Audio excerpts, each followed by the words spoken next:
Mi nombre es Eleanor Miller. Tengo 71 años y hasta hace una semana pensaba que comprendía la forma que había tomado mi vida. Acababa de enterrar a mi esposo Frank, el hombre al que amé durante 32 años. Murió de forma repentina y el dolor seguía pesando como una niebla densa cuando me senté a cenar con mi hijo y su esposa. El comedor parecía demasiado grande, demasiado silencioso sin la presencia cálida de Frank. Su silla estaba vacía, pero seguía mirando hacia ella, medio esperando escuchar su risa o ver cómo sus ojos se arrugaban de esa manera tan característica. Frente a mí estaba Trina, mi nuera, con su postura perfecta y sus ojos más fríos de lo habitual. Mi hijo Brian estaba a su lado, callado e impenetrable. Y entonces Trina lo dijo sin crueldad, sin dramatismo, solo como un hecho. Ahora que Frank ya no está, Eleanor, es hora de que empieces a pensar en lo que sigue. Tal vez empezaras a empacar. Parpadeé. No estaba segura de si había escuchado bien. Brian no reaccionó. De hecho, asintió lentamente con la mirada fija en su plato. Trina continuó la casa. Es demasiado grande para una sola persona. Ya no es práctica. El aire en la mesa se volvió denso. Miré a Brian. Mi niño, el que solía traerme cartas dibujadas a mano y susurrar secretos en mi cuello cuando tenía 5 años. Solo asintió de nuevo. «Lo entiendo», dije tragándome el nudo que subía en mi garganta. No querían ayudarme a llorar. Querían que me fuera fuera de la casa, fuera del camino. Nadie lo dijo directamente, pero el mensaje estaba claro. No era una conversación. Era un desalojo envuelto en cortesía. Me quedé allí apenas saboreando mi comida, dándome cuenta de algo que nunca esperé sentir tan tarde en la vida. Ya no era parte de la familia. Era un estorbo, y de alguna manera en el transcurso de una cena, pasé de ser esposa y madre a ser una invitada. Una invitada que había sobrepasado su tiempo. Esa noche no pude dormir. Estuve acostada mirando el ventilador del techo, escuchando el zumbido del mismo ritmo que Frank solía hacer coincidir con su respiración, pero él ya no estaba allí para coincidir. Seguí escuchando la voz de Trina suave, firme, definitiva. A la mañana siguiente volvió, esta vez con un folleto en la mano. «Se llama Rose Garden Senior Living», dijo colocando el folleto suavemente sobre la encimera de la cocina como si fuera una ofrenda de paz. «Unidades privadas, servicio de transporte, actividades sociales. Sería genial para alguien de tu edad». No lo toqué. Sonrió una sonrisa que no llegabas a los ojos. «Podrías conocer a nuevas personas, Eleanor, mantenerte ocupada. Brian y yo creemos que sería bueno para ti». La miré. ChatGPT Jan Noy. Esta es mi casa. Ella inclinó la cabeza. Era la casa de Frank. Lo sabes, ¿verdad? Antes de que pudiera responder, Brian entró y dijo: «Hemos estado hablando de convertir tu habitación en una guardería. Trina y yo estamos pensando en intentar tener otro bebé». Me giré hacia él. «Aquí fue donde creciste. Aquí celebramos tus cumpleaños, tus graduaciones, tu boda». «Lo sé», dijo mirando en todas direcciones menos hacia mí. «Pero ahora tiene sentido. Estarías más cómodo en un lugar más pequeño, en un lugar más tranquilo». Lo que realmente quería decir era que yo estaría más cómoda en algún sitio lejano. Trina intervino. «Puedes tomarte 2 semanas. Empaca despacio, nosotros ayudaremos con el camión de mudanza». Los miré dándome cuenta de que esto no era una sugerencia. Era un plan. 2 semanas para borrar 32 años de recuerdos. 2 semanas para hacer espacio para su nueva vida. Había fregado este suelo de la cocina después de que Brian derramara salsa de espagueti en su fiesta de 5º cumpleaños. Me quemé la mano en esta estufa cocinando el asado favorito de Frank. Había vivido aquí. Y ahora ellos hablaban de mí como si fuera un estorbo. Algo que había que empacar y sacar. No dije que sí, no dije que no. Simplemente asentí lentamente, subí de nuevo a la planta superior y me senté en el borde de la cama. Si pensaban que podían arrebatarme todo esto, claramente no comprendían lo que Frank había dejado realmente atrás. A la mañana siguiente me puse el blazer gris oscuro que Frank siempre decía que me hacía ver elegante e imparable.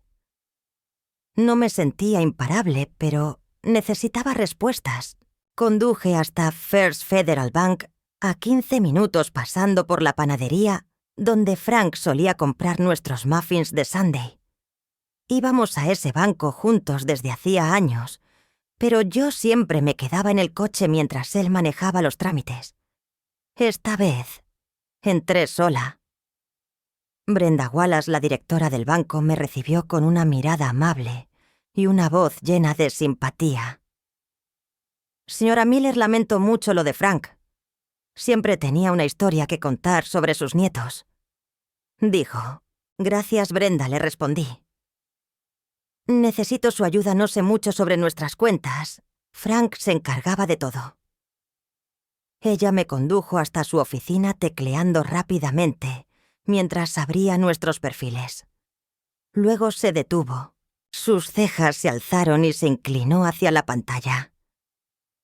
«Vaya». Mi estómago se encogió. «¿Hay algo malo?», pregunté con la voz temblorosa.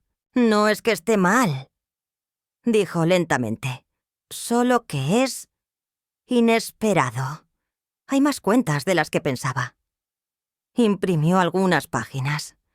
«Comencemos con su cuenta corriente conjunta», dijo señalando los números. «Tiene lo suficiente para cubrir unos meses de gastos modesto predecible». Luego vino la cuenta de ahorros. Mucho más grande, suficiente para vivir cómodamente durante años. Respiré hondo, pero Brenda no había terminado. «Hay varias otras cuentas a su nombre», dijo hojeando los archivos.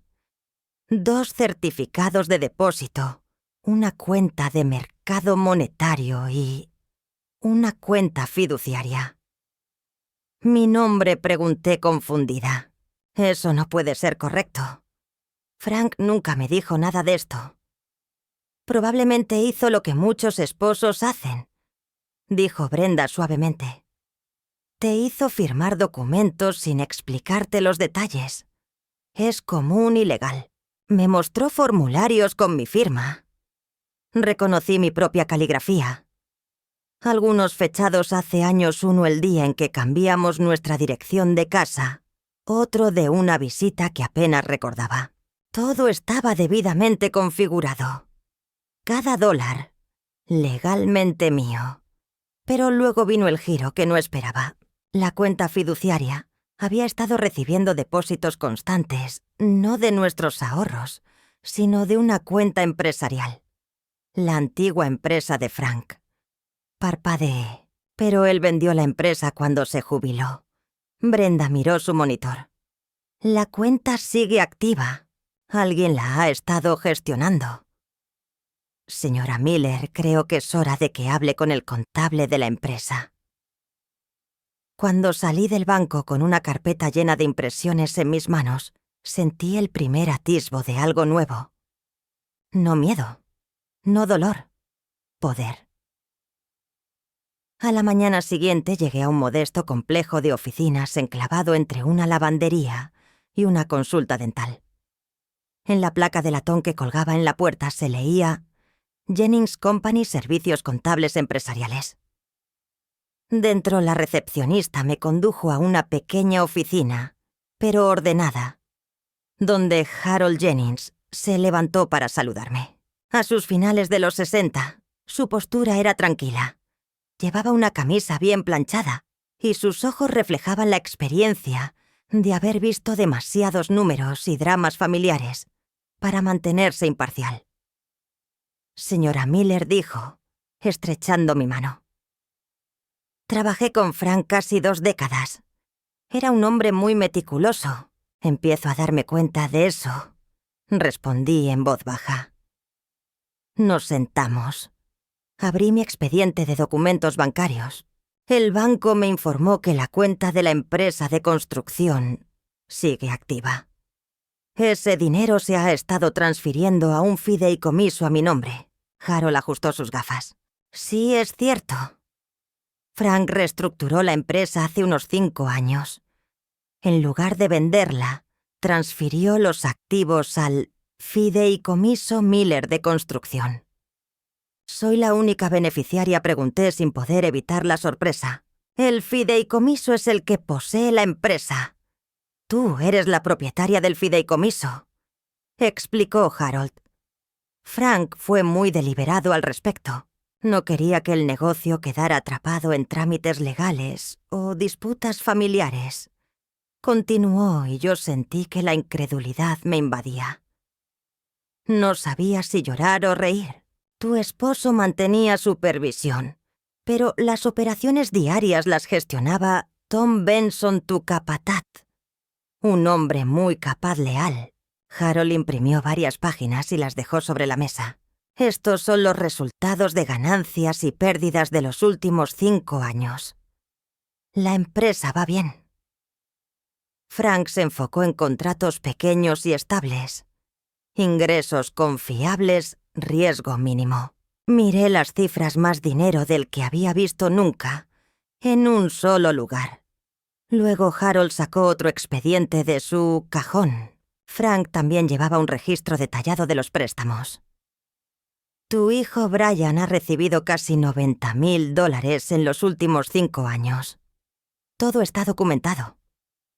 Tragué saliva con dificultad. Registros de préstamos. Sí, todos los pagos firmados. Pero Brian no ha pagado la mayoría de ellos. Está muy atrasado. Era como si las piezas de un rompecabezas se encajaran en su lugar. Cada vez que Brian y Trina decían que estaban luchando, Frank les ayudaba, pero me protegía con la misma ferocidad. Harold vaciló. Hay algo más. Hace un mes Brian se puso en contacto conmigo. Pensaba que la muerte de tu marido significaba que él tomaría el control del negocio. Me pidió una transferencia de autoridad. Parpadeé. ¿Se lo diste? No le dije que solo el beneficiario del fideicomiso podía autorizar eso. Parecía sorprendido de que fueras tú. Asentí lentamente, entendiendo con claridad. Brian y Trina no solo estaban intentando quedarse con mi casa, estaban rondando un negocio que creían que era suyo. Pero Frank había estado 5 pasos por delante, y ahora estaba lista para dar el siguiente paso. A la tarde siguiente me senté en la mesa de la cocina con una taza de café negro entre las manos. La misma mesa donde Brian solía construir castillos de Lego y derramar jugo de naranja sobre los exámenes. Ahora era el escenario de algo completamente distinto. Tom Benson, el capataz en quien Frank había confiado durante más de 2 décadas, se sentó frente a mí. Sus manos ásperas con los dedos manchados de años de trabajo duro. Parecía incómodo, pero alerta. Señora Miller, seré honesto, dijo con voz baja. Brian apareció en el lugar de trabajo la semana pasada, hablando como si estuviera a cargo. Pidió acceso a nuestros contratos con clientes, las llaves de los equipos, incluso los archivos de la nómina. ¿Qué le dijiste?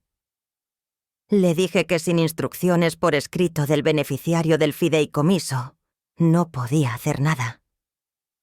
El señor Frank siempre me decía, sin papeles, no hay poder. Asentí. Nunca dijo que sería Brian. ¿Verdad no, señora?, dijo Tom. Siempre decía que sabrías qué hacer cuando llegara el momento. Antes de que pudiera responder, la puerta principal se abrió sin golpear. Brian entró vestido de manera casual con una libreta en las manos como si eso lo hiciera importante. Trina lo seguía de cerca, sus tacones resonando en el suelo de madera como puntos de puntuación. Ambos se detuvieron de golpe al ver a Tom. «No sabía que teníamos visita», dijo Brian. «Tom vino a chequearme», respondí tranquilamente.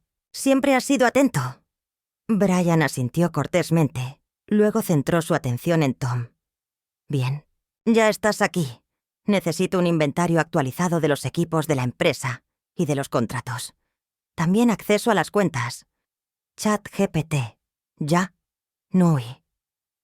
Tom se quedó en silencio. Tom Brian insistió. «Puedes coordinar directamente conmigo a partir de ahora». Los ojos de Tom se encontraron con los míos. Le di la más mínima señal con la cabeza. «¿A quién debo pedir autorización?», preguntó Tom con voz neutral. «A mí, obviamente. Soy el hijo de Frank». Tom inclinó la cabeza. «¿Tienes documentación de esa autoridad?». La cocina quedó en completo silencio. La confianza de Brian se quebró. Su boca se abrió. Luego se cerró. Mamá dijo volviéndose hacia mí: «Puedes explicarle a Tom que yo me encargaré de los asuntos de papá». Dejé la taza de café y entrelacé las manos. «No, Brian, no lo estás haciendo. Tom tiene razón al pedir la documentación adecuada. Y hasta que la tengas él, seguirá mis instrucciones». El silencio que siguió no fue solo incómodo. Fue como un terremoto. Por primera vez en años no me estaban ignorando. Me estaban escuchando. 3 días después, exactamente a las 7 a.m., mi teléfono sonó. «Brian, mamá, necesitamos hablar ahora mismo, Trina. Y yo vamos para allá». La línea se cortó antes de que pudiera responder. Me vestí con calma. Un vestido azul marino, el collar de plata que Frank me dio en nuestro 25º aniversario. Si iba a haber pelea, iba a parecer que pertenecía al ring. Llegaron 20 minutos después. Trina no esperó a que sonara el timbre. Empujó la puerta como si fuera su casa, sujetando su bolso de diseñador como un escudo. Brian la siguió tenso y con los labios apretados. «¿Qué está pasando?», exigió. «Tom dice que no me dará acceso a nada sin tu autorización». Señalé hacia la sala de estar. «Siéntate si quieres. Tengo algo que mostrarte». No se sentaron. En lugar de eso se quedaron de pie como 2 abogados listos para presentar su caso. «Brian es tu hijo», soltó Trina. «Él tiene derecho a manejar los asuntos de Frank, la empresa, la casa, todo. Entiendo que eso es lo que pensabas», dije suavemente. Abrí la carpeta que había colocado con cuidado sobre la mesa de café. Dentro estaban los documentos del fideicomiso, los estados financieros y las copias de los acuerdos de préstamo. Los deslicé hacia ellos. «Henderson Construction ha estado bajo un fideicomiso durante 5 años. Yo soy la única beneficiaria. No forma parte del patrimonio de Frank, no tienes derecho a reclamarlo». El rostro de Brian palideció. Trina tomó los documentos y los hojeó con las manos temblorosas. «Esto no puede ser», susurró. «Ni siquiera sabes cómo gestionar un negocio». «No hace falta», respondí. «Tom sabe, y los números hablan por sí mismos». Brian se veía como alguien a quien le acaban de entregar un idioma nuevo y le piden que lo recite de memoria. «Pero la casa», dijo, aferrándose a lo único que pensaba que tenía. «Aún forma parte del patrimonio. Vale más de 400.000. Sí, asentí. Por eso Frank sacó un préstamo con garantía hipotecaria de 350.000 y 18 meses atrás. Movió los fondos al fideicomiso de la construcción. Trina parpadeó. «Eso no es posible, lo habríamos sabido». «No eran copropietarios», dije suavemente. «Frank sí lo era. No necesitaba vuestra firma». La habitación se quedó en silencio. Su imperio de suposiciones comenzaba a derrumbarse. y yo aún estaba de pie sobre un terreno que nunca habían poseído en primer lugar. Habían pasado 3 semanas desde esa confrontación, y tenía que admitir que las cosas no habían salido como Brian y Trina esperaban. Me atacaron en todos los frentes, me llamaron codiciosa controladora, incluso me acusaron de destruir a la familia, pero ninguna de sus tácticas funcionó. La verdad es que no hicieron los deberes. Brian finalmente me llamó una tarde. Su voz estaba tensa, pero esta vez no era una acusación. «Mamá, necesitamos hablar». Acepté encontrarme en la oficina de mi abogado. Cuando entré, Brian ya estaba allí sentado en la mesa de conferencias con el rostro demacrado. Trina no estaba con él. El silencio entre nosotros era espeso, el tipo de silencio que solo puede nacer de demasiadas palabras no dichas. «He estado pensando en lo que dijiste», comenzó Brian mirando fijamente la mesa. Estaba enfadado, pero creo que lo que más me enfadaba era conmigo mismo. Debería haber hecho más por ti y por nosotros. Me senté sin saber qué decir. Este era el hijo que había criado, el que estaría a mi lado en todo momento. Pero también era el que se había puesto del lado de Trina sin dudar, el que la había dejado manipularlo durante años. «Es cierto», dije suavemente, «pero nunca es tarde para enmendar las cosas».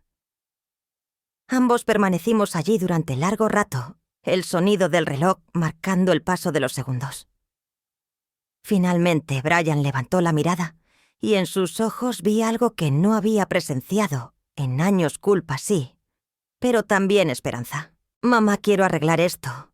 Quiero que todo se resuelva entre nosotros. Sé que no puedo deshacer el pasado, pero podemos empezar de nuevo. Por el bien de la familia». Asentí sintiendo como si el peso de todo se levantara de mis hombros. «Creo que es una buena idea».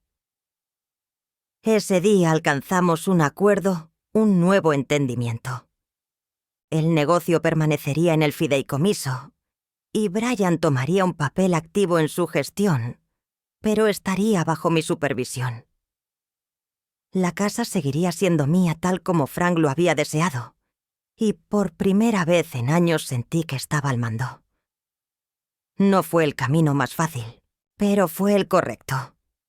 Brian salió de esa oficina convertido en otro hombre liberado, humilde, y finalmente dispuesto a ver las cosas desde mi perspectiva.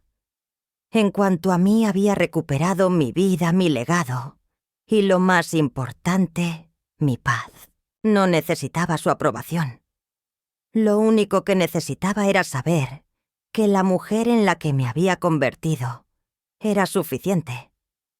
El viaje había sido largo, lleno de giros y caminos sinuosos que pusieron a prueba mi fortaleza y mi determinación.